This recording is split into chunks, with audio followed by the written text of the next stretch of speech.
Hello everyone, कैसे आप सब। आप सबका अपने चैनल में स्वागत है। आज मैं आपको एक कहानी सुनाने जा रहा हूँ। अगर आपको ये कहानी पसंद आती है तो वीडियो को लाइक कीजिएगा, शेयर कीजिएगा और चैनल को सब्सक्राइब कीजिएगा। तो बिना टाइम वेस्ट किए चलिए शुरू करते हैं। एक समय की बात है, टीनू नाम की एक लड़की थी जो स्कूल में दिए गए कार्यों को बड़ी रुचि से करती थी। इस साल टीनू ने स्कूल में गर्मी की छुट्टियां पड़ने से पहले ही उसकी टीचर ने सभी को विभिन्न पक्षियों के चित्र दिखाकर चिड़िया पर निबंध लिखने के लिए कहा। सभी बच्चों को स्कूल खुलते ही निबंध टीचर को दिखाना था। पक्षियों की रंग बिरंगी किताब टीनू को बहुत पसंद थी। जब टीचर ने बताया कि उन पर निबंध लिखना है और सबसे अच्छा निबंध लिखने वाले को इनाम में वह किताब मिलेगी, तो टीनू खुश हो गई। टीचर ने सभी पक्षियों से जुड़ी कहानियाँ सभी बच्चों को सुनाई। उसके बाद स्कूल में गर्मियों की छुट्टियां पड़ गई। यूँ तो टीनू हर साल अपनी गर्मी की छुट्टियां बिताने कहीं ना कहीं जाती थी, लेकिन इस साल छुट्टियों में टीनू ने रोज़ रोज़ पास के ही बगीचे में जाकर पक्षियों और उसके घोंसलों को देखने शुरू कर दिया। उस बगीचे में गुरैया, दर्जीन, लावा जैसे बहुत से पक्षी आते थे। टीनू बगीचे में आने वाली हर चिड़िया को पहचानने की कोशिश करती और उन्हें गौर से देखती। टीनू देखती थी कि हर चिड़िया एक एक घास, पत्ती, पंख आदि को जोड़कर कैसे अपना घोंसला बना रही है। उसके मन में होता था कि चिड़िया का घोंसला बनाने के लिए कितनी मेहनत करनी पड़ती है, उसको देखा जाए। टीनू चाहती थी कि वो किसी तरह से भी उन पक्षियों की मदद करे। एक दिन टीनू ने देखा कि पास के बगीचे में बदमाश लड़कों ने लवा चिड़िया का घोंसला तोड़ दिया।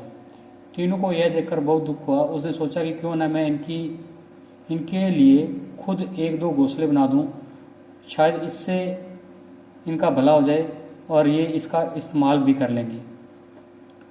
टीनू को लगा कि वो कुछ ही देर में घोंसला बनाकर तैयार कर देगी, लेकिन टीनू पूरा दिन तिनकों को और दूसरी चीज़ों को जोड़ जोड़ कर घोंसला बुनती रही। बड़ी मुश्किल से जब घोंसला तैयार हुआ तो घोंसले को पेड़ पर टिकाने के लिए कुछ नहीं मिला। टीनू की माँ यह सब देख रही थी। तभी टीनू ने माँ को बताया कि देखिए ना, मैंने चिड़िया के लिए एक घोंसला बनाया है, मगर यह उतना सुंदर नहीं है जितना चिड़िया बनाती है। मैंने सोचा था आसानी से एक सुंदर घोंसला बन जाएगा, लेकिन ऐसा हुआ नहीं। यह घोंसला अंदर से काफ़ी कठोर बन गया है। क्या आप इसे मुलायम बना देंगी? किसी तरह से टीनू की माँ ने उस घोंसले को थोड़ा ठीक किया। उसके बाद टीनू ने उस घोंसले को धागे की मदद से पेड़ पर टांग दिया। अब बगीचे में बैठकर टीनू लावा पक्षी के आने का इंतजार करने लगी। वो पक्षी बगीचे में आए तो, लेकिन टीनू द्वारा बनाया गया घोंसला उन्होंने इस्तेमाल नहीं किया। टीनू के साथ उसकी माँ भी बगीचे में आई। उसने टीनू को उदास देकर कहा, तुम परेशान मत हो, अभी चिड़िया घोंसले में आ जाएगी। तभी एक लावा पक्षी ने आकर टीनू द्वारा बनाए गए घोंसले को तोड़ दिया। अब टीनू ने मुंह लटका लिया। तब उसे उसकी माँ ने समझाया कि तुम्हें दुखी नहीं होना चाहिए। देखो, तुम्हारे द्वारा इस्तेमाल की गई चीज़ों से ही लावा पक्षी अपने लिए घोंसला बना रहे हैं। हो सकता है कि इन्हें दूसरों का बनाया हुआ घोंसला पसंद नहीं आता हो।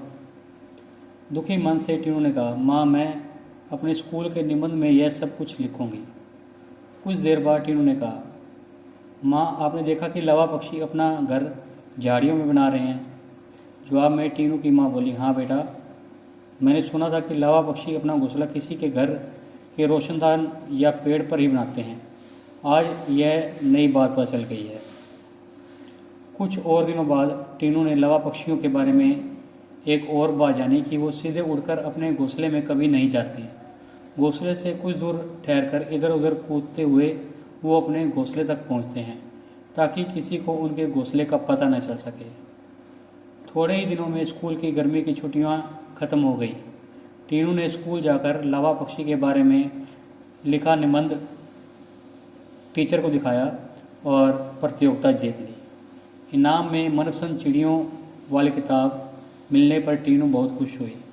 प्रतियोगिता में जीतने के बाद भी टीनू रोज़ चिड़ियों की चहचहाट सुनने के लिए उस बगीचे में जाकर घंटों बैठती, मानो उसकी चिड़ियों के साथ दोस्ती हो गई थी। तो आपको ये वीडियो कैसी लगी हमें कमेंट में बताएं और चैनल को सब्सक्राइब करें। बेल वाला बटन ज़रूर दबाएं ताकि हम ऐसी और वीडियो डालें तो उसकी नोटिफिकेशन आपको मिल जाए। Thank you.